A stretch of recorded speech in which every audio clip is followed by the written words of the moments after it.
Guys, আমার মনে হয় একজন মানুষ মরে গেলে তাকে বিদায় দিতে যেই পরিমাণ কষ্ট হয়, এই প্রবাসে আসার সময় পরিবারের মানুষকে বিদায় দিতে সেম কষ্টই হয়।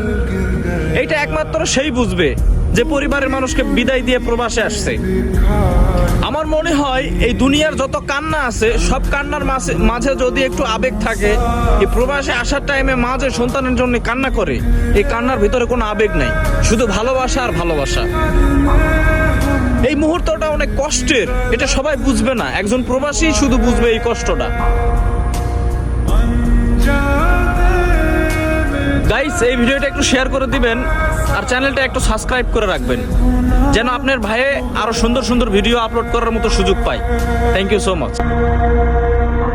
फिर चला